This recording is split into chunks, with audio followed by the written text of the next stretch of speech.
Vous revenez en Belgique, en Europe, on va en parler, vous l'avez évoqué tout à l'heure, il y a eu des condamnations judiciaires. Non, il y a eu des accusations, j'ai été acquitté pour tout. Oui, vous êtes condamné pour séquestration dans les années 2000 par la Cour d'appel de Versailles. Pour avoir séquestré des danseuses dans les années 2000? Non, c'est la Cour de Versailles qui m'a acquitté, oui, qui m'a blanchi. Elle vous a blanchi pour les faits d'agression sexuelle? Non, non, non. Sur toutes les accusations, je suis acquitté, blanchi. Je n'ai rien fait. Je n'ai absolument rien fait. Vous savez, les gens c'est parce que honnêtement, c'est parce que j'ai lu, hein, que sur Internet, aujourd'hui, on trouve un peu de tout. Ouais, sur le et site moi, je vous le ouais, dis, je suis un homme libre, un homme acquitté, ouais, un homme blanchi. Et pour mes enfants, pour mes fans, je veux que des éminentes personnes comme vous, dans ce genre de plateau magnifique, oui, aillent jusqu'au bout de leur question en disant que je suis acquitté, blanchi. J'ai été accusé et je n'ai pas fait une minute de garde à vue, rien.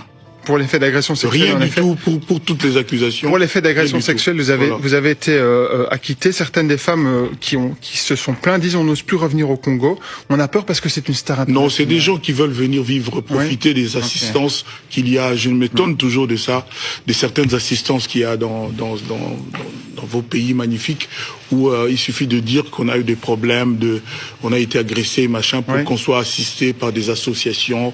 Ils ont voulu profiter de ça. La preuve, plus aucune d'elles ne fait plus. Lano, tudo bene. Angolano, canfunfu. Poças, porra. Caralho. C'est ça que ceux qui dans la mboga wana on sala plein. Bakoya parce que c'est Fally. Fally n'est pas congolais chez les Angolais. Waouh, c'est top. Vraiment digne de Fally quoi. Viens nanga koloto nanga yo na sonne. Azali viens nanga. Ngai soto lokol ba bien. Nazalo baneti moi papa leki. Tu vois, nazalo ko moi papa leki parce que tant maison mes réseaux sociaux manazali parmi ba cofondateurs ya maison mère. Oui, Rabinga la c'est premier fils. Il faut bien faire papa leki. Logiquement ça yango. Ici il s'agit pas de Mukolo. Maréchal Zako ba tapite on a pour la maréchal Zagini ba mata na tapite ba poussa na tapite ya copier ngo po elengina ya copier ngo zani ya copier te ya créer ya yé mais c'est son problème il ne veut pas seulement s'assumer ou bien yé l'indété poussana moyen mosusa kosa les alités avancez t'es na tapis rouge na tapis ça veut dire ti na tapis. Ah ok, na ne bangala voilà. Comme ça que Mobutu a dit, Mobutu n'a pas dit na tapis non. Qu'il nous explique contexte na tapis anime. Et bakavale kana ba télévision à comprendre l'oko nini o yefa lo banate. Trop pexé lo côté. Sinon il est libre. Mais seulement chaque sortie na ye etaka ba dégâts. Il a une société où il y a merci beaucoup. Avec beaucoup d'humiliation, nous encore merci. Kisangani, là où il y a des belles poissons, le Nixo comme à Kisangani, tu dois te demander, je suis où? Et c'est pas bien. Il y a une société, ça devient un peu compliqué. Puis il y a une société. Puis il y a ma fille. Il y a on a toute l'entreprise. L'entreprise, on a ma fille. On a où il y a un service. Ata tozate ba okota soka na mama ba. Ya tembo malo ba calculer biso. Toto. Biso ne to calculer bino. Toto.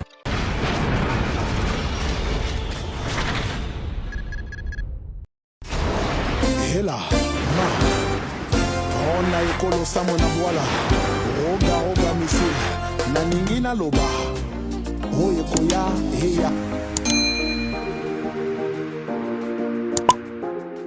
Mbote balandi tu ya télé de l'excellence sikatu ozali zoba mbote na yo na kombo ya mokonzi Yesu Masiya oyo aza kopesa biso pema aza kopesa bio pema kasi ya kolandaka chaîne na bino bolingaka mingi la télé de l'excellence et puis émission na bino oyo bolingaka mingi Formule 7 lelo mokolo ya mercredi et bandi toujours avec impact na idéologie awa source na bino esika bozwaka information à ma culture dans la République démocratique du Congo. Toujours, comme invité permanent, il y a une émission, l'excellence Charlie Prince, moto andima na ekaka koloba vérité, zoye na mabe na makamususu, mais na vérité, a zoye mabete, moto la panda ina vérité. Okiko inae na makamusu, mais na vérité, okozoye na likambote.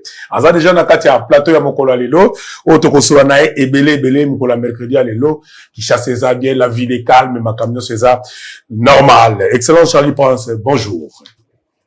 Bonjour, pardon. Bonjour Maréchal. Bonjour également à tous ceux-là qui nous suivent à travers cette émission. Nous vous remercions et nous rappelons tout de même que vous êtes en direct sur Cactus, la télé de l'excellence, et que celle-ci est produite depuis Kinshasa, la capitale de la République démocratique du Congo. Un grand merci à nos partenaires. J'en profite pour leur faire un clin d'œil à travers cette émission. On commence par le number one, M. Toussaint, le patron de Nkatia Commercial, le citoyen du monde, l'homme qui a fait 18 pays à l'espace de 3 jours. Papa Nakatia Manuel, appelé Moi-Namère, Madame Noëlla Yanga, mesdames et messieurs, que je vous recommande à travers cette émission, bien évidemment, pour tout besoin des documents liés au cadastre, besoin de vendre, acheter, morceler ou mesurer vos étendues. En tout cas, n'hésitez pas à contacter cette dame qui pourra vous aider, afin que vous puissiez avoir ce dont vous avez besoin. Merci beaucoup à elle. Un grand merci à la très respectueuse Madame Annie Moussouloukou depuis la France, en train de nous suivre précisément à Paris, toujours en train de célébrer Formule 7 avec sa bouteille de champagne, ainsi qu'avec sa coupe en main. Merci beaucoup, Madame Annie Moussouloukou, la très respectueuse. Rapidement, nous allons à Bruxelles pour dire bonjour et faire un clin d'œil à Madame Fifi Kabedi Wetu, la grande dame de Bruxelles, FIFA, Macha Moumeno, des fois T, une fois avec action. Merci beaucoup. Mais également, on va dire bonjour à la vraie valeur sûre, Madame Mufumas, l'exceptionnelle Maman Naléa, grosse valeur sûre. Ma maman va aller en vacances sans moi, mais bon, qu'à cela ne tienne, maman va aller se reposer un tout petit peu. Maman va aller en vacances. C'est bien, maman, il faut aller se reposer un tout petit peu après un long moment de travail. Tout ça là, nos dérangements aussi d'autre part, tout ça. Alors, vous avez besoin de vous reposer. Allez-y, maman. Je vous souhaite de bonnes vacances. Que Dieu vous protège, qu'il vous assiste. Alors, maman Marie-France, c'est la Carteronne. Maïmoun. God bless you. Bambo Tebele, si vous allez maman. Toi, ça qui dit la maman. Toi, ça qui dit la maman. Ouais. Toi, ça qui dit le wabouni. Oh. Si toi, ça qui dit Zaga Olobika, merci. Merci Mingi. Toi, ça qui dit le wabouni. Mamwani. Toi, ça qui dit la wabouni. Mina kupenda sana. Ona Swahili mingi. Ona Swahili. Na kupenda sana. Je t'aime beaucoup, maman. I love you so much. Voilà. Na portugais, balobaka te amo muito. Te amo muito. Merci, maman. Alors, messieurs, dames, nous allons dire merci à notre avocate maison, Maître Jemima Lingibato, la princesse, coach Tata Mag. Nous vous félicitons pour tout le travail que vous faites pour la République démocratique du Congo. Vous vendez son image valablement. La définition de l'intelligence et de l'élégance, ça s'appelle Monsieur Jean-Flavien Kaneki. Merci beaucoup d'exister pour nous. Jude Mopapa, la bière de star, la bière d'élite, la bière expérimentée. Merci d'être là pour nous. Jean Kadi Kamalandoa, Douve Moweni, la bière de Megastar. La Koweïta, Papi Koweït, les managers des Cactus, Trésor Issimangé, Bambo Tebele. Les couples Moba depuis Montréal. Nous vous saluons, monsieur Yannick Moba, ainsi que sa charmante épouse Clémence Moba, Clémence Stone, Bambo Tebele. Odilo Mampouya, exemple à suivre, Mbonga propre, Bruno Lubika, Alain Boyika, l'autorité morale, mais je m'en vais rapidement en Suisse pour présenter mes condoléances les plus attristées, plus attristées à mon très cher ami et frère, Amédée, qui a perdu son fils de 17 ans. Je crois que vous avez suivi aux infos. Cet adolescent qui a perdu sa vie en Suisse. Ça passe aux infos, je crois que vous avez suivi. Donc, c'est l'enfant de mon frère et ami Amédée depuis Suisse. courage, que le Seigneur te donne la force de surmonter cette douloureuse épreuve. Messieurs, dames, on va dire également merci à mon boss Elindama, l'assistant de l'homme, Gelor Yengele, la réserve et les poumons des affaires foncières, Monsieur Jimmy Kibachi, Bango Tebele, certainement ici à la Bissot. Et on vous souhaite aussi, messieurs, dames, une très bonne condition télévisuelle à travers cette émission Formule 7. Ainsi dit. Merci beaucoup, Excellence Charlie Prince. Ngape mwambo te pa bae bangai. Lelo na kobanda mingi na ye mei. Webi na bandaka toujours na ye. Malgré la vacances parlementaires, mais Moussa les a salema toujours. L'honorable président, notre Mwalimou national, monsieur Vital Kamere, les pacificateurs éternels. Mobalia Mama Amida Chature, la présidente ya fondation La Colombe na pesi bangombote eskabaza kuza occasion kota la biso ce qui batali bisote l'argentier komisambote pe honorable président notre Mwalimou national Vital Kamere les pacificateurs éternels na madame Naï na bossa nakate Bonze Blanchard et Bonze 30 sur 30 mon vieux personnel et privé monsieur Massimo na pesi yombote puisque ozali kota la biso ya yo yango wana mon ami Yema Devi azota la biso depuis quelque part et sans oublier Arode Badibanga Arode tout ça toujours ndenge tolobaki Noela Madinga Madilove bienvenue na mboka na yo tozomona na kalate famille cette bandi première réplique na biso lelo boyebi toujours ndenge ezalaka tobandaka na rubrique na biso lelo bobujete makambo ya bien eza na kati ya émission lelo pomba bakampene ezali o excellence efo ameka koexpliquer no bo comprendre po makambo ebele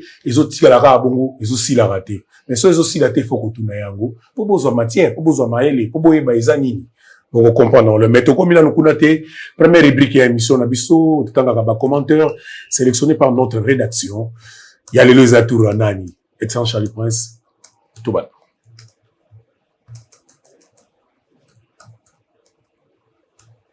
Voilà, on va prendre les tout premiers commentaires. Il s'agit de Julie Sony Toa. Julie, c'est pas Julie Sony Toa. Bon, je sais pas si j'ai bien prononcé ou pas, mais bon, j'ai lu ce que je vois ici. Je n'ai jamais été dédicacé. S'il vous plaît, pour la prochaine émission, pensez à me dédicacer. Ça me fera énormément plaisir. Voilà, on te dédicace ça. Julie Sony tous, je sais pas quoi. Julie Sony Toa. Je sais pas, hein. Ceux qui dédicacent à moi, ils s'appellent ça. Je sais pas, mais bon, le nom est tellement lié. Tu vas tes premiers années, non, les années, I don't know. Tu vas battre, where is the first name? Where is the name? Voilà. Ils ont mélangé. Tu vas battre, mais bon, je lis ce que je vois. Julie Sony Toa. Donc, il déclare de ne pas être dédicacé. Il veut être dédicacé dans cette émission d'aujourd'hui. On a fait, ceux qui ont comme on m'a vu toutes nos excuses. Écrivez ça bien séparé à moi. Pour tout dédication. Bien que ces émissions dédicacées. C'est ça. Il revient toujours. C'est lui, vous jouez des fois. Ici, il dit bonsoir, monsieur Charlie et Jimmy. Je suis le premier à commenter aujourd'hui. Vous êtes le meilleur journaliste ou analyseur du moment. Ah ouais, analyseur. Ok. Merci beaucoup. Joe Tokos dit ceci. En tout cas, tonton Charlie, merci d'exister.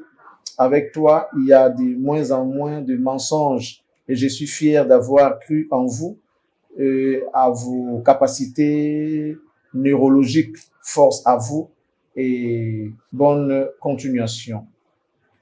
Joe Tokos. Merci beaucoup, Joe Tokos. On prend Tony Mobutu qui dit ceci. Excellence Charlie Prince, je vous suis depuis un certain moment et j'aime bien ce que vous faites. Félicitations à vous. Problème y a fait ezaloko la muntu oyo a raté décollage a commis la makambo. Sikoyo na pression. Comme ça makambo sikoyo na pression. Yango bozo mona ye azo ko s'embrouiller trop. Imaginez-vous que Ferre n'arrive même pas à s'exprimer en lingala. C'est vraiment triste. C'est Tony Mobutu depuis Bruxelles. Ok. Merci. Ngalingami ba précision ici comme tu as commis. Asia Mpiki dit ceci. Bonjour, monsieur Charlie Prince. Juste une petite correction. Ferregola avait dit je cite, ma Rolls n'est pas fantôme, mais ghost. Alors que ghost, c'est en anglais et ça signifie fantôme. Je pense que Monsieur Charlie, vous avez mal écouté. Il n'avait pas dit Rolls Gold, mais plutôt ghost et ça signifie fantôme. Sacré Hervé, quel comique. Valérie Wassibou dit salut Charlie Prince, première production Yawenge en 1997 na Batatlan ezalaka ya Monsieur Simon pour la fête de l'amour, donc ezalaka contrat ya JB Mpiana. Manassé Doris dit ceci, ya chacha yonde je crois baba yo quoi do mo bongo. Monsieur Charlie Bossala Ramosala très bien, mais eloko ebe bisaka air confrère na yo atangaka akumisaka kamere. Fortune Diafouka qui dit Monsieur Charlie Prince et son acolyte Jimmy Kolecha, le musicien doivent comprendre que la musique conduit à l'ataraxie, c'est-à-dire la guérison de l'âme. Donc, Bakeba, na don spirituel donné par Dieu. La guerre intestine, les divisions, les calomnies, les mauvaises approches dans le milieu musical prouvent que les diables est au contrôle. Bakeba, merci beaucoup. Vous êtes pasteur ou prophète? Yango qui a mis en baba acolyte donc on va prendre Junior MW qui dit salut Charlie et Jimmy, mais frère, pourquoi il peut nous décevoir tout le temps? Il nous dit que sa Rolls-Royce est ghost. Quelle ignorance venant de lui-même. Dites-lui que sa Rolls-Royce, c'est Rice, voilà, 2012. Donc, Ferré doit vraiment apprendre à lire et à comprendre avant de raconter des bêtises. C'est Maître Ken Kena depuis Chicago. Merci, que Dieu vous bénisse. Belvi Mungongo dit ceci, les problèmes de Ferregola, il est complexé de Fali Ipupa durant toute sa vie. Il se réjouit et donne du confiance à une personne qui lui parle du mal de Fali facilement, alors c'est dommage pour lui qu'il soit concentré de sa carrière, qu'il laisse à regarder à l'assiette de Fali, point barre, qu'il arrête de regarder. Rice Vula Léa. Voilà ce qu'il dit. Je suis devenu un grand fan de l'émission depuis Brazzaville. Big up à vous. Merci. Vula Léa. Moninaya Inyaseo, maman. Vula Léa. Moninaya Inyaseo, papa. Kimpungu. Ingénieur, Simplice et Bata. Wamba Sassou. Koko Sasu Papi Chikaya so zui na opia yo to Paris samba samba gidomis nolingo ya ngumba nolingo ya bandaka bataba bale moningo ya inyaseo papa gipungu Simplice ebata Wamba Sasu na bandeli sus Samba samba gido donc comme ozaroga te c'est ça dudu kopa elingo boya ngumba poeza que fait boquete batoba bale kopa ngazo ba izaka kopa dudu et na auto zuite soleil wanga Give Amran de Bodina Papa Gou. Voilà, on va prendre Jean-Jacques Boazo. On était à Bissokuna Bang Bangbo, Bagboma, Bagbemani. C'est Wera qui a propulsé Ferregola. Moi, je pense que Ferré, lui-même, qui s'est mis en erreur dès le début de Wenge Maison Mère, en appelant Wera père. Charlie Prince, tu as raison. Mais lui, Ferré aussi, il devrait avoir l'intelligence de répondre aux questions. J'ai l'impression que Sango joue avec l'intelligence de Ferregola. Ce monsieur, c'est un malin. Soleil Mateleka dit ceci. Papa tika na yo Sango wana akangisaka bato yebite ke manda esilaka. Quand ça muto asali olika. Asali olika. Puis quand ça même gars. C'est ça. Nzete kala so je les dit mais akemba moko. Na Congo pe la kisasa. Voilà. Bon, on va prendre Cédric Tavares. La maison mère ezalaki wera Adolphe Didier, ba administrateur, Ferré azalaki musicien normal, na ba Ali Mbonda, ba sala maison mère na wera T Charlie. C'est ton opinion, on peut respecter, mais bon, l'histoire, il faut bailler bayango. C'est ça. C'est tout pour les commentaires. Ok, merci beaucoup. Merci, excellent Charlie Prince. Je m'en bien, on a dit qu'à boire Vital Kamere. Et puis après, il fallait tout expliquer, bah, même Bakulu nao, bah, tant bakanga, bah, on va famille babimara. Oui. Famille yé pinde comme là, moi naza kuluna. Nganga pe bale la gaï soka kufi. Oui. Ndo qui pas dans la famille na yé. Vous ne savez pas, ces gens-là, peu importe ce qu'il peut être, ma béto, ma lame, vous avez dans famille, ils ont des relations, vous savez, lorsque vous interdisez aux gens d'être libres, c'est-à-dire vous êtes contre la démocratie, la liberté d'expression, le respect de l'opinion de l'autre, ça fait partie de la démocratie, le principe de la démocratie. Yo lingi démocratie, on faut respecter ba opinion ba touté, on faut respecter ba vie ba touté, on ne va pas à la liberté. Non, c'est vouloir une chose et son contraire. Donc c'est ce que moi je peux dire à propos de cette histoire, parce que beaucoup de gens, il y a même des gens qui m'appellent en privé pour me dire des fois je te dis pas pour mon importance dans mon thé. Donc oui mais c'est ça. Bana ta sopen de gonaï, boye bande. Ya oboya de gonaï ka parce que ça mutu mabi. Non. Et puis mabi yango ya. Ya sala yo nini, net mutu akomi, veka sala yo nini. Bon, ce que voit qui pasteur Nabino, Tamsunga s'appelle pasteur Nabino PT. Est-ce que vous payez ça? Décosara, j'ai un petit peu. Je salue. Après, c'est ton opinion. Nous, on respecte. On respecte le fait que Olinga Kamere. C'est ça. Nous, on respecte l'opinion. Si Olinga a été, c'est ton droit. Tu peux que ça ôte. Mais mon pas lingi, que peut que ça ait pas lingi. C'est le problème. Excellent Charlie Prince, les Cambozo si la tenant lingi les lots, Tommy Karose lisa. Moi, dossier mon to bandaki, on a qui un peu battu bakomi, mingi na ba commentaire awa. Makambwa, Werason, aza yaya ya fere, aza papati, aza yaya. Likambango zo si sango penana nubiente. Batu bazo ba aza papa, yé moko azolo ba aza yaya. Parce que tout tika la position. Mais position, au monde congolais, il y en a il faut faire attention avec les Quinois, surtout les Quinois. Il y a des fois les gens me taxent des, je sais pas, arrogants, des fois, babonanga, orgueilleux. Certains disent même au-delà que, voilà, je sais pas, ne balobara. On dirait, trop direct. Mais oui, c'est comme ça qu'on doit agir face aux Congolais. Congolais soit belé le mouibi, ou l'obité, au tigamondemona, parce que tu te dis, bon, ça sert à rien que je réponde.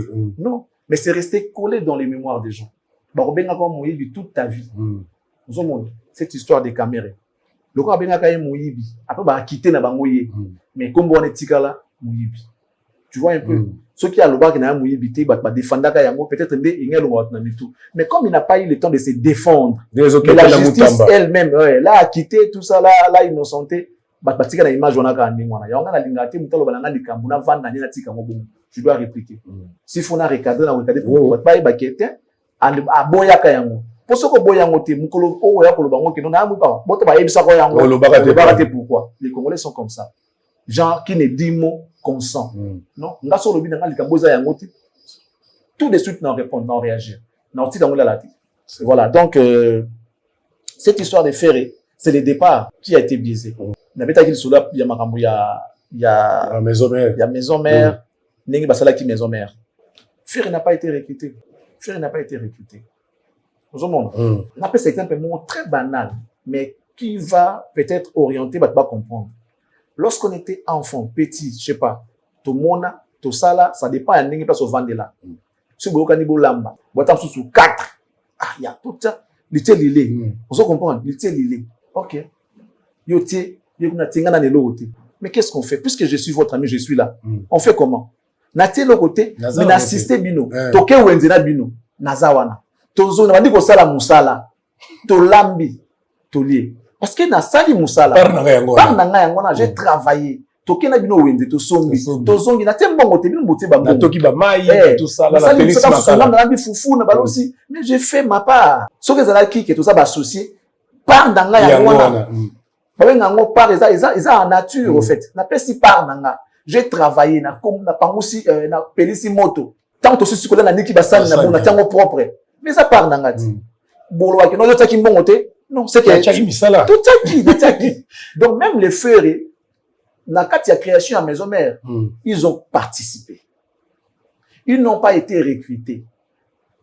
Ezala limbonde ezala ferry ba ki recruter tout bazala ki d'office na kati ya misolo tango ebani yanga benga ngo ezali cofondation bazala cofondateur certainement ils ont eu un mot à dire ou bien quelque chose à faire na création ya eloko wana peut-être na domaine na ya koyemba il a orienté ba nouvelle écrit on se comprend tout ça qui parle na il a participé à la création à la maison mère pour preuve vous comprenez qu'il n'a jamais été recruté. Donc, ça veut dire que Makambo et les gars na Wenge 4x4 tout terrain, c'était tombé cadik dès lors que Wenge Panzanaki, JB Akeina Batu O Balaki na structure mobimba, musique qui peut qu'il n'ait pas JB. Oui, Watika qui n'a ni instrument ni eloko. Babandi à zéro, bazui deba sala siko, il on a bango. Wenge maison mère. Na maison mère, on parce que na kisasa ngoyo, la raison du plus fort est toujours la meilleure. Oui, il avait l'expérience. Mais oui, comme tu as Fabimi ça, effectivement, oui, comme tu as Fabimi ça, parce que oui, il a acquis dans l'expérience, oui, il avait déjà un nom que Fer n'avait pas. Il avait l'expérience, il avait des contacts, il avait tout que Fer n'avait pas. Fer était encore adolescent. Il était à l'aube de sa carrière. Si Wera avec son expérience n'a master n'a Adolphe n'a encadré c'est vrai mais le but est que ceux qui ont encadré n'est forcément que non nasa pour ça papa nanga non na kawana ba parenté c'était des grands frères basalo na ba petit na bango c'est normal et puis la musique ndenge za la kaboko qui ne place moko pour on vu misaka makambo au petit présent ba kilo même sans mériter à monter. Faut qu'il dépasse à vendre bosser dans moi parce que ce qui a quitté les c'est comme lorsqu'on oint quelqu'un on commence toujours par la tête après ma foutane quitter dans tout mobile on commence pas par les pieds sinon il souga ma belle on commence toujours par la tête pour quitter notre mobile c'est comme ça qu'on fait les choses bah bien longtemps alors qu'il ne pose de comment on appelle n'a pas de répondre à l'émission de quoi non mais n'engeni ni kaso qui va associer n'engeni ni tant que alors qu'il va poto bon bah va na hôtel bah faire autant na bandaka bato non mais c'est normal Fer était trop jeune, en plus, il n'avait pas d'expérience en termes de musique. Mais par rapport à Ndambo Ayebaki, c'était suffisant pour encadrer Bato Bayaki Koya comme des recrues. Simanae, parce que recrutement, s'il faut dire, faire la part des choses, c'est les Fer et les Adolphe qui ont recruté. Parce que sur un musicien, il faut faire à checker. C'était sa part. Ceux qui musiciens, il faut faire à la niveau, il y a 15 années. Ceux qui font valider, c'est bon, c'est bon. Et l'obité que ceux qui fait qui président ceux qui fait la président de la CIC non ils attendent n'enga ba part bon s'associer dans la loi portant la création d'entreprise ngana ko zapela ba part rebelle mais tu qui a dimi demain ton temps tu as domaine ya technique ngana technicien te na ko tika yo kumbela Marie qui va passer pour yo muto yebi ya ko kumbela l'administration au gérer entreprise mais ngana mandaza associé majoritaire donc ba part nanga il est peu importe ce que vous pouvez faire mais ba part nanga ko l'équipe parce que ngana associé majoritaire na tikeli yo kumbela parce que yo c'est ko yebi domaine on a bien ko lekanga ezala nango zomona ba faire quand bien même que bazaki na kati association wana mais bazaki na mot à dire ngité parce que bazaki une expérience mouké et puis bazaki na nini bana contacter le côté il faut pas côté comme ça na contact à kumbela pour que bino tout bozo mpifo c'est comme ça que c'est ça s'est passé mais ignorant qu'il était peut-être na cadre le ko vimbi ça vient na bango ba benge père pour les restes ba zo exemple ko benga papa PCP valeur ça peut exister qui tout ça là qui bon on a cadre que bato ba mona que non ni kutu mu ko tena wenga benga ke papa bon surtout ça ne benga pe papa pour na opé ça y valeur ça peut être mais tu que selon moi dans le but qu'il a vu en otage non il a point de vue naïo point de vue nanga et puis par rapport à un peu d'histoire qu'on connaît faire rapport benga wera papa te pour preuve tant que faire on pas la munga na pongi na ewana il a eu à dire ça bien avant que Makambo c'était au cours d'une conférence de presse la lengi ko tuto koma na fuyaki na moni vidéo ngo kuti yopozali na yebi ko mona ngo kala okamango otala nanu faire mokonda zolba de pozali na mesa wana totale pito zonga to continue OK azalaki na côté nini ngai nazali papa leki Nanaza papa leki donc vieux nanga kuloto nanga yo en son azali vieux ngai soto lokol ba bien nazalo baneti moi papa leki tu vois nazalo ko moi papa leki parce que tant maison mes réseaux sociaux nazali parmi ba cofondateurs ya maison mère nazalaki parce que tant il y a tout ça l'administration nga nazalaki na sima nazola ça ndenge nini to kuyemba nazalaki na sima faut to modifier l'histoire et lelo voilà, merci. Excellent chef vidéo. Et rappelez-moi, bébé. Ouais, c'était, je crois, la dernière conférence de Ferré. Tangwauti, Tangwauti au Kangaye. Yangola, ouais, Tangwayaki. Tangwayaki, je crois. Non, avant ou après? Ça, je crois, Yangola. Ouais, Tangwauti Koya. C'est vrai qu'on a bombé la clé de château. Voilà. Tangwauti Koya. Il a tenu une conférence de presse pour expliquer tout ça là. Voilà, et Angwaki Amoke, ouais, Razali Kouloutou. Papa Leki, Papa Leki. Il y a des frères Papa Leki. Donc, les gens qui appellent Ouera Papa, doivent l'appeler Papa Leki. Parce que de la création à Maison Mère, il était là, il vient au bout de l'administration, Nazola, ça n'est une champ, côté champ. Mais voilà, ça part. Je crois que les gens vont mieux comprendre. Donc, Naka Wazaki va associer. Peu importe ce que était Ouera à cette époque-là, faire n'était rien, selon Batne Baolo, Baki va, Pemba disent que ça problème était. Tout comme mutumsu pa koza la wana ne bande za pe na maison mère té ceux qui azalaki na création ya maison mère azaka na wenge té la création ya maison mère ceux qui azalaki ki ba holding ensemble le jour parce qu'il a ça la groupe il était déjà là associé donc bana siko eza banani bato ba reketa la coste bana parce que abenga ka premier la coste premier fils fait oui abenga la coste premier fils il faut abenga faire papa leki logiquement eza yango. Logiquement, après c'est à eux de voir. Non, ils ont sans commentaire. Ils ont sans polémique. Après, c'est à eux de voir. Pour m'occuper de non. Ici, il ne s'agit pas de Mukolo. Il s'agit là d'un droit à création. Nous avons fait Azali Lokola, Batu Oyo Nzamba Lobaka qui créons l'homme à notre image. Ils ont banane. Dieu n'était pas seul. Ouera n'était pas seul. Il y avait des gens. Et bateau, non, créons l'homme à notre image. On ne parle que de Dieu. Peu importe. Mais ces gens-là, ils étaient là pendant la création. Pour bateau, Nzambasala to yebi. Et ça biso. Être humain. Où il y a fabrica. Na poto tia fouli. Comme il faut respirer. Mais bateau, bazalaga na ina salabam. C'est ça. Na boli na kene musika ni malikuwa na sa blasphème. Mais bateau nzambe azako ko créer mokili pendant qu'il a créé aolo makambo bazalaki déjà. N'est-ce pas que bazala cofondateur ya mokili. Mais la logique, faut toquer na logique wana. Parce que nzambe basala bango te bauta wapi? Batu wana bauta wapi? Oh nzambe basala to mona bango te bango te ba Saint-Esprit, je sais pas si c'est voilà, balobaka Trinité, tu vois un peu. Dieu a dit créons l'homme à notre image. Batango bazalaka wapi puis bazaba nani? On n'a pas parlé d'eux. Je sais pas le bango que les hommes de Dieu nous expliquent en détail, pour comprendre les passages où on a bien. Dieu a dit, créons l'homme à notre image. Pendant ce temps, Moutouazagi n'a noté. Tant que c'est ça la mokili. Balobi son esprit, je sais pas si leurs esprits ou son esprit mouvait au-dessus des eaux. Et à Monica Sali Maramion Sili, la dernière créature, c'était l'homme.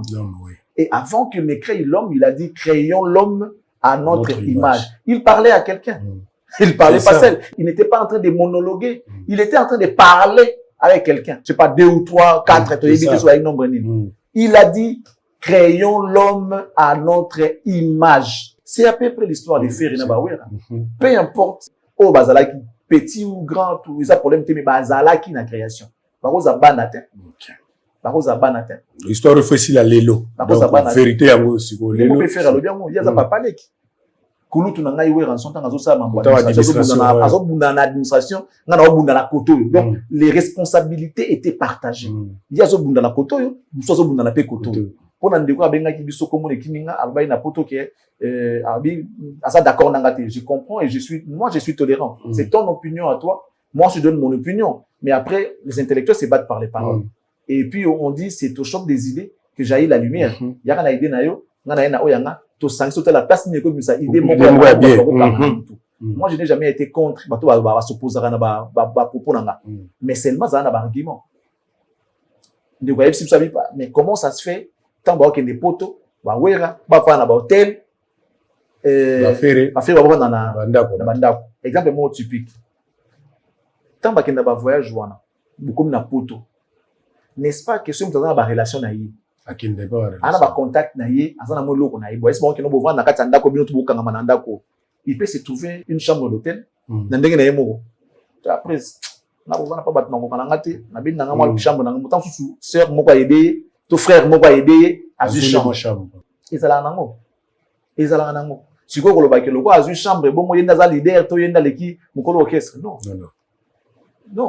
donc aux chambre ba wera ba na mo ba zaki na contact ba na mo position relation ba na carnet d'adresse o ba faire ba ki na moté c'est normal ba zaki ba uti wenge akolinga te jiba ba na hôtel moko songolo pakala ya ba na mutu non akobunda po ye pas dans la condition mo po kende bon po bitu ba kende na ndengo na peu importe ce qui peut lui coûter mais l'essentiel avant un hôtel so ka benga ba foutre moi jour mo yo fouti moko l'essentiel avant un hôtel et puis après faut oyeba ke wenge eza orchestre oyo et salama na polémique wenge soki exista eza pour na polémique soki wenge reçu ça eza pour na polémique même à l'époque balaka bango surtout ils avaient polémique ils étaient en guerre avec les Kofi ba pétion na rien biso Nicolo bona Nicolo et là on aime ça bango motiva bango et puis et fula bango polémique wana tangu bakabwani et sous grave polémique ba reste na polémique donc wenge eza orchestre polémique sans polémique ya zalate sans polémique n'était soit noise à banane mais polémique et ça là bango ils ont bénéficié de ça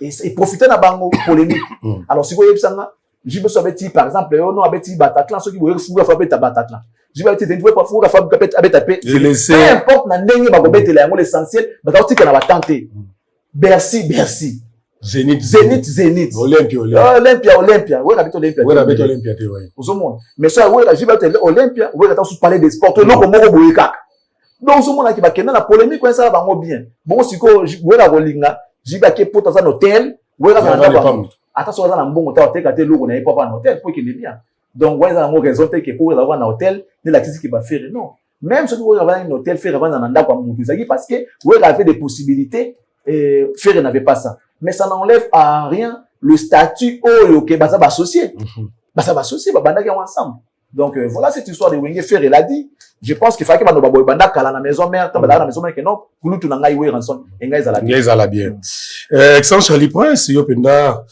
oyebi lingala yango bien na sepelatan to bitano ba masumi nyamboka betaka lisolo ya Mobutu bitoko so to solo situé ba province ko ba Bado ba Bumba ba Lisala we ba mo bien Nathalie Ferregola alobi eloko alobaka na tapite azo yango et pas ndoi nanga maréchal Mobutu maréchal za ko ba tapite na pona maréchal za kini ba mata na tapite ba pusa na tapite ya copie ngo po elengi na ya copie ngo ezani non ya copie te ya créer ya yé mais c'est son problème il ne veut pas seulement s'assumer ou bien yé l'indéti ça veut dire que il faut l'histoire faut oyer ko la yango et donc à faire moi je sais pas après comment quoi toujours s'acharner naye c'est pas bien toujours tout na mais et là quoi Mobutu loba bongo te Mobutu tout temps sali meeting wana bazaki ebele tapis rouge a toujours été réservé au chef chef ntomata na tapis parce que ba tapis nenga otambola tisa oketa sa la tribune place discours negozala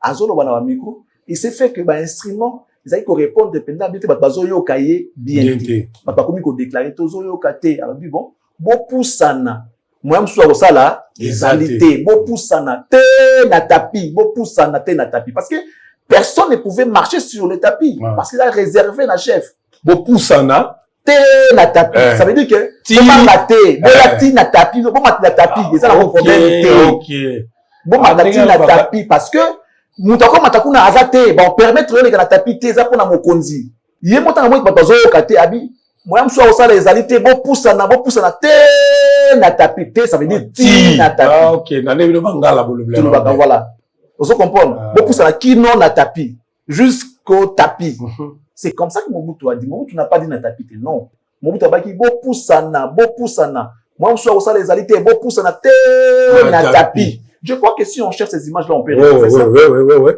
Mobutu a ba monter surtout si le mission on a Poussana moyen mosusu akosala ezali te avancez te na tapis rouge Quand ma bengi bateau, biboya te na tapis. Ça veut dire que tapis, vous savez que c'est réservé pour le chef. Mais tant qu'il y a bengi bango, parce que pas pour ça na ti na tapis. Si ko oya na tapis te oya sala ngo azwa c'est vrai. As artiste, après qu'on s'inspirer dans Mobutu. Mais la version naie, Mobutu ba ki bo pour ça na te na tapis, alobi na tapis te. Qu'il nous explique contexte naie na tapis te zanini. Alors bah que non, c'est selon moi je me suis inspiré de ça. On a mis ça na tapis te pour une raison telle. Alors bah qui Mobutu aloba ndengona parce que atabino moko. Toi na mokili no surtout bazana ona mutu et puis archive ezali. Siko ya na tapis te na yezalaka wapi pe na temps nini pe na monga nini pe na loba yango pour Mobutu tseba na tapis te aloba jamais. OK. Benga kinde batu boya bo poussa na te na tolo bamonde binde ba bo poussa la ti na tapis. Siko Mobutu aloba ne bo poussa la te na tapis parce que ba musika ba oyokete ba micro ekati ba ekati moyen mosusu ya kosala ezaite bo poussa na te na tapis. OK. Donc ye te na tapis on dirait yango na tapis te na tapis te non. OK. On dirait bo poussa na te na tapis.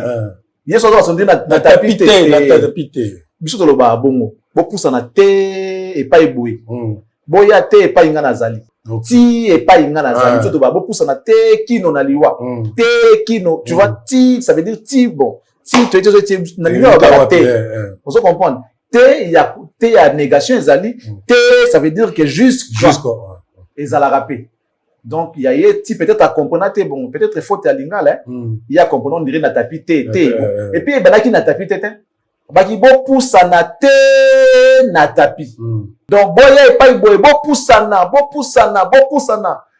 on soit ça ezalité bo poussa na te na tapis bo poussa na ça veut dire que ta des bandits ta so ko na image wana les gens étaient là-bas loin là où il y avait les tapis personne ne pouvait monter là-bas donc matate mais lorsque vous a dit bo poussa na mater la tapis ti ba poussa na pembeni kasi papa marché donc ça veut dire que Isaac qui est beau pour ça jusqu'au tapis. OK bazo comprendre malé mais bakamu susu donc il y a le bas ya te na tapis te wana de na éviter ce qui a zongo excellent Charlie Prince comment on a sorti il y a femme il y a muziki ndingo azaka na société au fait rigola bi azaka na société na comment on a réaction à moi si na par rapport à bien humiliation réaction à moi si mon bon, déjà, oui, sans blague.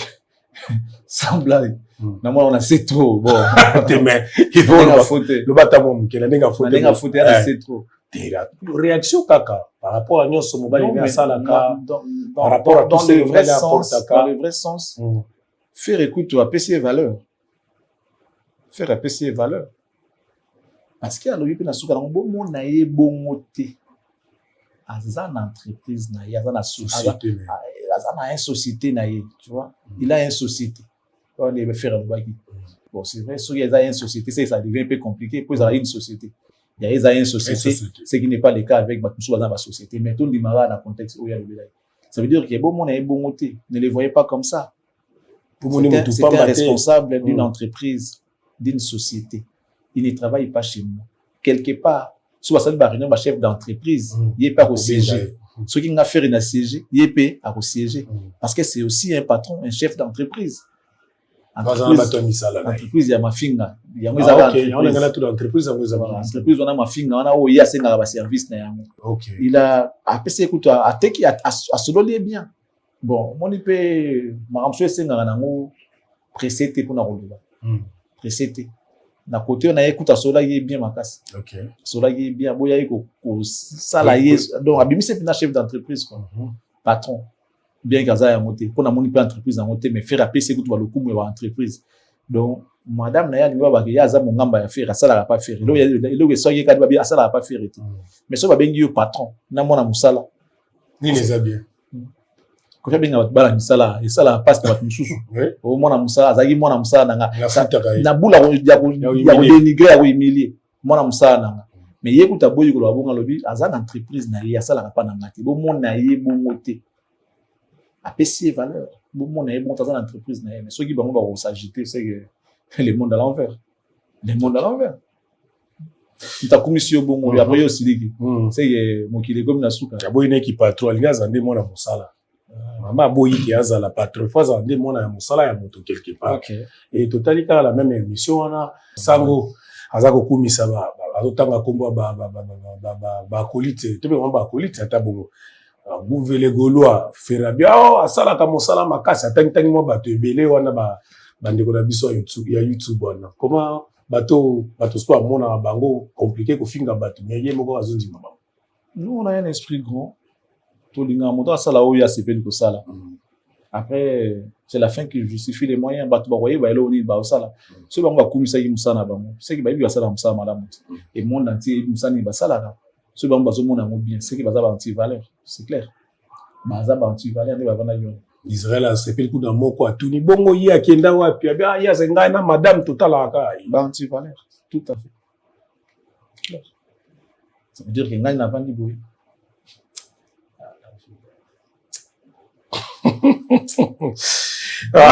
on imboka na biso effectivement qu'il linga ndingi wana balingaka batu ya balingaka médiocrité balingi makambo zanga tina ya mo ezwa place anti valeur comment le ba valeur na mboko les gens ont inversé les rôles ils ont inversé les choses malili comme moto comme malili moye comme butu comme moye to baraté quand est-ce qu'on va se réveiller et quand est-ce qu'on va dormir voilà mukana butu voilà na moye le monde à l'envers voilà ndako la mukana butu kola na moye OK msande et bat ba pe mara na butu yo la muki pour ne rien faire et bat ba ke misala yo lali pendant que bat musuba sala et tu espères à quelque chose oui déjà na lo mona oloba peut-être bat batia ngo kati tu sais pourquoi bana ba yo kati bana biso ba yo kati c'est parce que tout l'accès bango kaka et loko ba ko salati.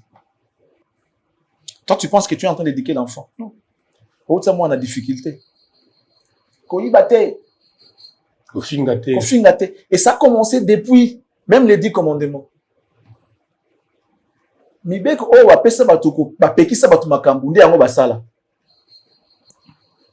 Makambu wa pekisa batu basala yango batu basala. Oko sambela banzambe mususu doso na nzambe na yote. Batu bafuka mena dikeko.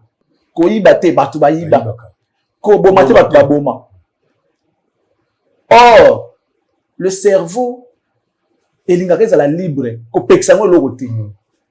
C'est vrai que kapta makambo to yebisaka yango, mais il a un système il y a fonctionnant un système d'indépendance, à la libre de tout mouvement, à tous égards, à la libre, cerveau c'est cerveau.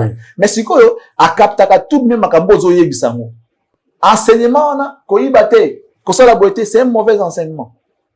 Or, le mieux à faire, tel la constat.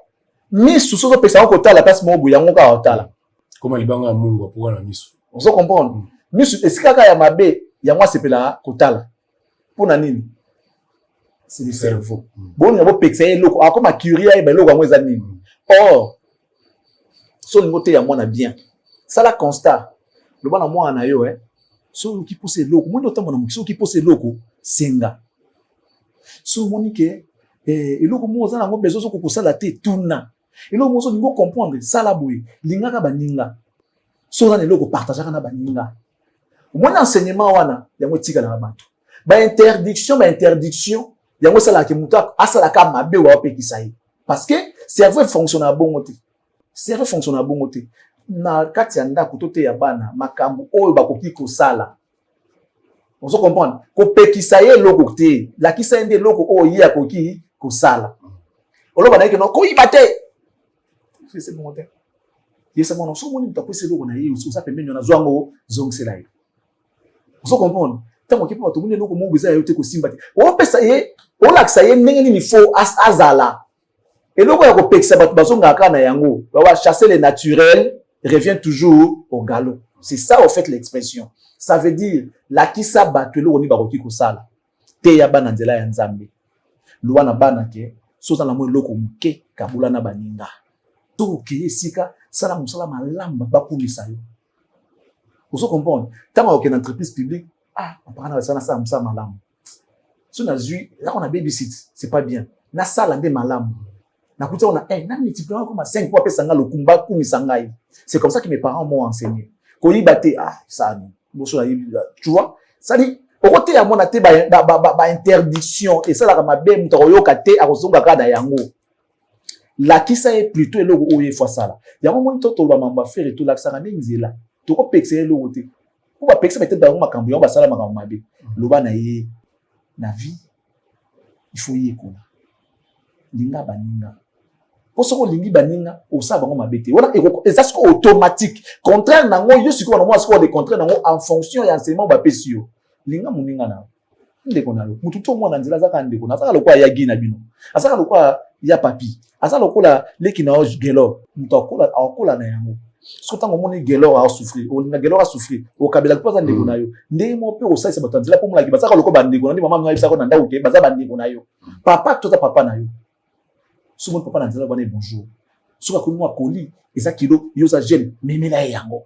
c'est ça le respect aux autres ya mona indirectement ko finga mutu te na nzela fala bote na nzela mona ko makire pon na finga te ça dans ça colis na yango déjà bon c'est compliqué to la sarande batelo oni ba oti ko sala to pexera batelo côté la kisa ne mutu c'est à dire te ya mutu le contraire obso te ya na Congo comment ça ba interdiction par exemple Nathalie publicité mon ya DGI balobi ou non koyiba mbongo à l'état te bon siko yebisanga quel rapport nanga kimkolo koma wana la kisi koyiba pe mbongo à l'état te justement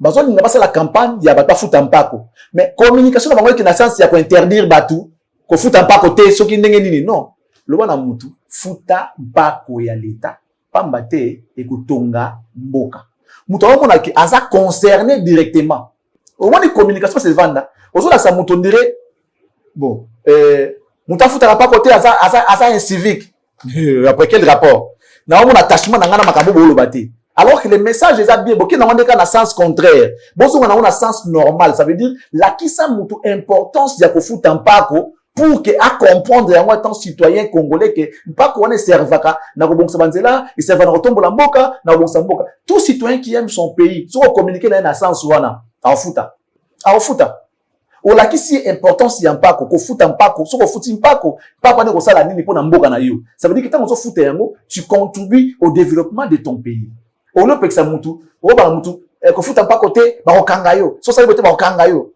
après tu vois ça veut dire que aucun mutu na ba côté ba interdiction c'est très difficile mutu capter yango or so ko sensibiliser na sens positif ya ko loksa mutu ke importance est loko yo eza boye mutu comprendre plus mieux que ou interdire les camps.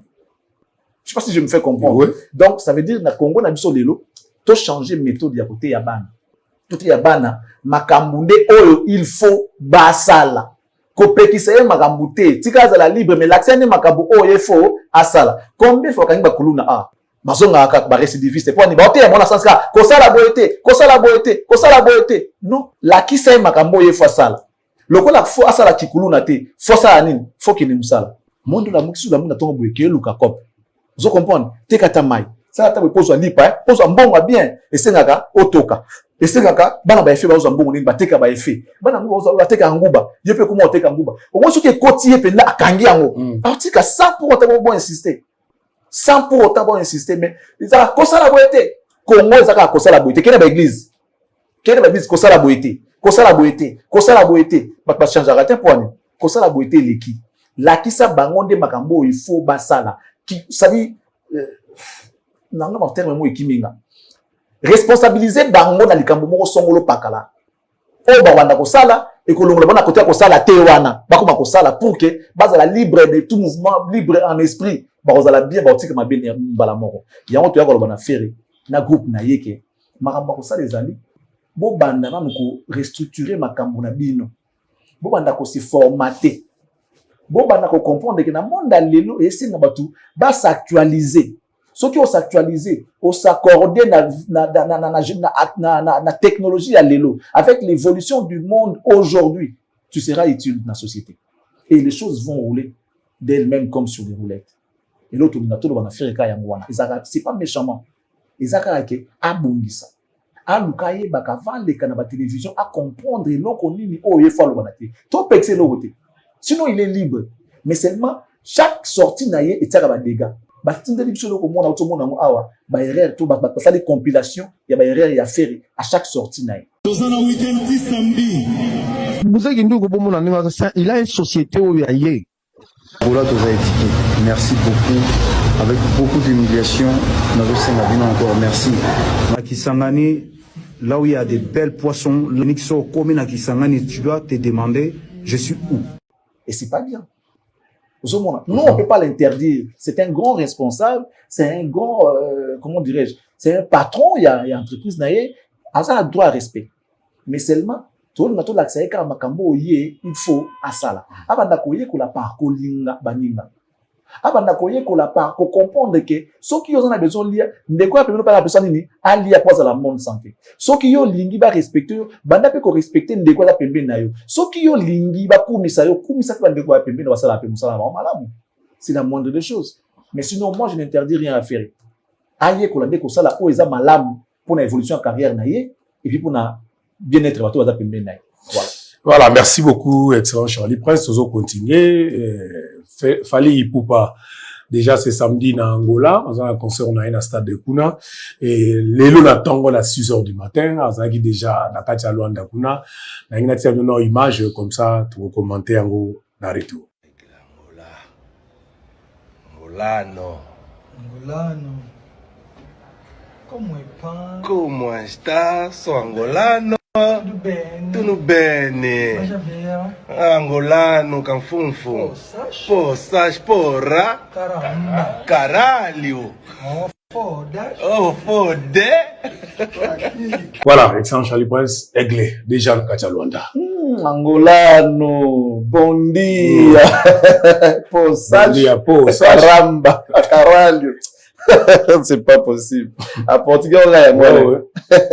Et so angolano, et você fali, você no Luanda, você no Luanda, kimi é calapé, na vamos saber moi portugais na iba mwanda bon, ta fiche, você é cafu, não tem problema, é bom abir cafu. Obrigado, Kanfouf. Bon dia, Luanda. Bon dia, Angola. Hein? Tudo. Mais la mobilisation, ça m'a cassé, hein? La moni douleur. Si, Fali a la chance. Au moins, déjà, ceux qui ont ici level, dans ma caméra, valeur. Les gens qui vont t'approcher, bah, on a même idée, il y a niveau, il y a ma caméra. Oh, ma caméra, ils allaient, il va coûter l'yango. Le monsieur, il a mis du sérieux dans ma caméra, ça. Partout, il va jouer. Partout il part jouer, par mon organisation. Donc, tous ceux-là qui vont l'appeler pour une production doivent se soumettre aux exigences de l'organisation qui concerne Aizalak. C'est vrai que tout dit, c'est un frère, je sais comment il organise ses histoires, mais il a rajouté encore un petit plus par rapport à l'organisation de Fali Ipupa. À ça, l'année est venu les Garabiens, mais cette fois-ci, en tout cas, bravo, coup de chapeau. Vous pouvez apercevoir Nakatia stade, n'engazo décorer stade, n'engazo tena ba rideau na mur ya stade. Ils ont tout que ono li banda ya stade. Bazo décorer en comme c'est là qui fait un mariage et tout ça là. Waouh, c'est top et c'est vraiment digne de Fali quoi. Bravo à Fali et bravo à tout dit parce que déjà voilà, c'est pas donné hein, c'est pas donné. Bravo. Nagé lingara no ma solo a printer mais c'est 20 000 places hein dans son stade. C'est 20 000. Mais ça que ceux qui mis dans la mboka wana au sala plein. Ceux qui mis ezali. Le baka po mboka ngope ba kolomboka baza moi pas singi mboka na bango komi hein moi mikakata mepe komi belé piaka tout ça là ba bazole là c'est vrai mais ceux qui pensent que qui met koti c'est facile pour Fali de faire les pleins. Il y aura pas que des Congolais, il y aura même des Angolais purs baroya. Les Angolais de souche. Baroya parce que c'est Fali. Fali n'est pas Congolais chez les Angolais. Fali, c'est un Américain. Et imagine qu'un Américain vient jouer au sol angolais. Ça veut dire que il n'y a pas match. Pas match. Il va faire le plein. Ce qui est dans l'amboka, je parle. Tu comme na soukali le bani roba qui s'appelle lelo. Ban Angola, nous surtout, bah au kabiso na moment oyo. Bossa la plaisir na artiste na bino. Ça fait je sais pas combien d'années à yasu Angola et le bina ngata bangomo ke ba éviter ceux qui asilisi awa ozonga so Angola mbula nini. Donc c'est le moment pour profiter, vous consommer Formule 7 et votre album Formule 7 Otobima concert ebetamna ki libanda bino bo chance au kango sikoyo avant le prochain album. Allez-y écouter l'artiste, allez-y regarder. Je crois que ça sera un plaisir pour ceux-là qui seront sur place. Bandeko Bazakuna, Botine Soba Image, et puis voilà. Donc, bonne chance à Fali, bonne chance à son équipe, et surtout bonne chance à Paolo Toudilou, qui a tellement bien organisé cet événement-là. Je suis vraiment très ému au monde à l'organisation de mon amboka congolais. Et ça a facilité. Surtout, mais ça n'a vite fait, quoi. Il dépense, il faut gagner, mais il a amusé, il a sorti l'argent pour ça à maman. J'espère qu'il va gagner. Donc, bonne chance à Fali et bonne chance à tous les Warriors. Ici. Merci beaucoup à toi. Merci à toi et merci à tous ceux-là qui nous ont suivis, qui nous ont prêté attention. Que Dieu vous bénisse et qui bénisse la RDC. Au revoir. Merci à Soule Kauka, merci à Fiston Koloke, Nana Lobaka, Fali Azaka bien encadré, Yamo Makamunaye, Zalaka, toujours qui toque entourage à bien, bateau à bien, Pemben, Yamo Makamu, Zala, toujours bien. Tukutani Lobina formé, c'est Asika. Ciao. Bonne nuit.